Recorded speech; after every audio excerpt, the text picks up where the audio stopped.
Good morning. It is, it's early.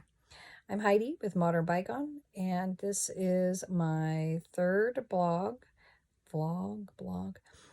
vlog about my adventures with the Basics course from the Knitting Guild Association. I'm hoping to work my way through their basics course and then move on to the master knitting program.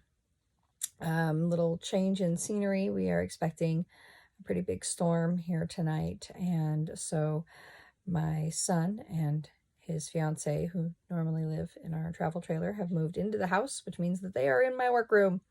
So we are change of scenery and little things a little bit different today.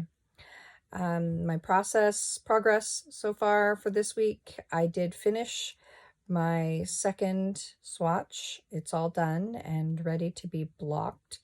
My tension for my knit one, purl one rib is not very pretty. I'm hoping that some of that will at least block out, but I'm not real confident. Normally when I do knit one, purl one ribbing, I do knit through the back loop. This gives a twisted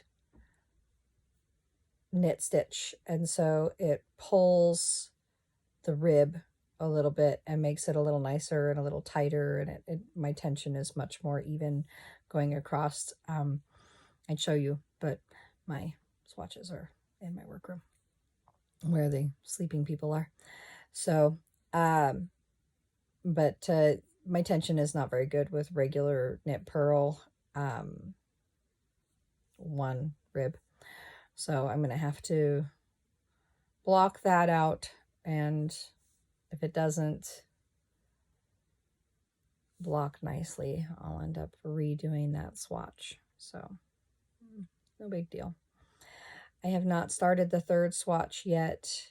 It's a little more in depth with the instructions, and the instructions on the printouts are written in like paragraphs, little chunky paragraphs, and my ADHD brain doesn't do well with little chunky paragraphs. So I've been transferring the pattern into my notebook so that I can break it down into this is this step, and then it's that step, and then you do this. So my plans after this vlog is to sit down with my pattern in their original format with the little chunky paragraphs, and then I will transfer it into my book in a more manageable format for the way that my brain works. Sorry about the wobbly camera. I don't have any of my stands or anything in here. They're all still in my workroom. So but yeah, so the swatch for number 2 turned out pretty well, except for that whole knit one, purl one ribbing thing. I'm not real thrilled with that, but hopefully it'll block out, and if it doesn't, then I'll redo it. My color block sweater, I'm trying to open my project bag with one finger over here. Color blocking sweater is coming along nicely.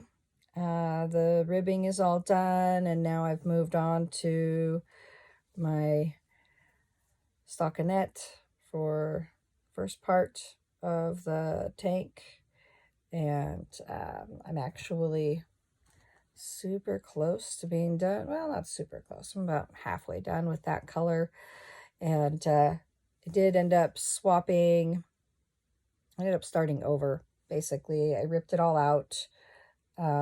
My gauge was not very good, and it definitely wasn't going to fit by the end of it, and so I ripped it all out and I started over, and I added more stitches, and I decided to switch to doing it in the round because I don't like sewing things together that are knitted.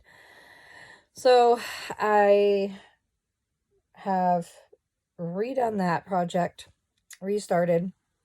It's the life of a knitter, and I am now considerably further along than I was, so that makes me happy, because I had, I don't know, maybe 4 inches done of just the front of the color block tank. And now I have about 4 inches done, but it's the whole bottom. So it's the front and the back. So basically double the amount. So I've been puttering along on that and getting that one going. And then the basics program, I still need to block swatches 1 and 2. So I'll block those this weekend, depending on how the storm goes. And then I will continue on. So hopefully I'll have the 3rd swatch done by the end of this week and be able to move on with that. I think there's a total of 5 swatches. I don't have my binder in front of me because it's in the workroom. Yeah. Short vlog this week. It's weird not being in my space. But it is what it is. And it's a safer place for them to be in the nasty weather. So hopefully the storm isn't too bad tonight. The original predictions were for some real nasty winds. Hopefully it isn't as bad as they were predicting. If it is, then we are prepared. We're used to the windstorms. So I'm gonna go and bring up the document for the knitting patterns on my phone and then slowly transfer those over to my notebook. Maybe do a little more practicing with a knit 1, purl 1. I need to get my tension under control for that one. It's just ugly. That and my salvage edges, the edges of my knitting. I found that I was having trouble with those, but I'm finding that if I give a little bit of a tighter stitch on like the 3rd and 4th stitch in, and then the 3rd and 4th stitch in from each edge, that seems to be helping. So hopefully my tension isn't too bad once those block out on the selvage edges. I'm not too worried about those. I think I pretty much got those under control. It's just that knit 1, purl 1 ribbing it's ugly, but I want to twist my stitches on it. I want to knit through the back loop, and I know that that's not the instructions, and I really struggle with following instructions when it comes to knitting. I tend to be, follow the pattern. I'm going to do exactly what it says. And then I get to a part of it and I'm like, I don't think I am. I know that my tension for knit 1, purl 1 ribbing is better for twisting the stitches and knitting through the back loop. So I'm going to do that instead. Or I know that the pattern says to knit it up flat and do one side, and I'm going to make it in the round because that way I don't have to sew as much together. Or I'm going to use what I think is size 8 needles, and I'm not going to check my needle gauge, and I'm just going to grab them and think, oh yeah, no, those are size 8s. No, they were size 7. Size 7 instead of 8, which was disappointing. But I really liked the fabric that it was making, so I just changed my gauge and adjusted things. And again, can't follow patterns. Hopefully that doesn't come back to bite me in the backside when I'm actually working on my master knitters, because that's one thing I'll learn, I guess, is it's forcing me to actually follow a pattern and not make changes based on my own comfort level with the called for stitches and the formatting and the actual way that the pattern was written.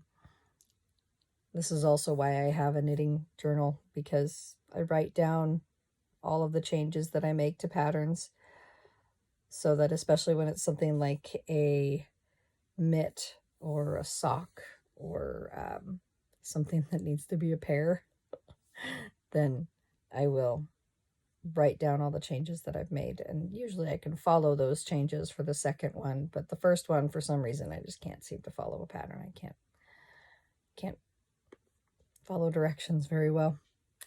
So anyways, I hope you all have a lovely, lovely morning. And if you are interested in following me on Instagram, I do post daily posts of what I've done during my craft time. And so you'll see more step-by-step pictures and more pictures of my projects and things like that. I'm also on Facebook at Modern Bygone. And yeah, so I hope you all have a wonderful week. If you are in the face of any of these storms around the country, then I hope that everyone survives well and has the least amount of discomfort possible given the weather. And I will see you again next week. Bye.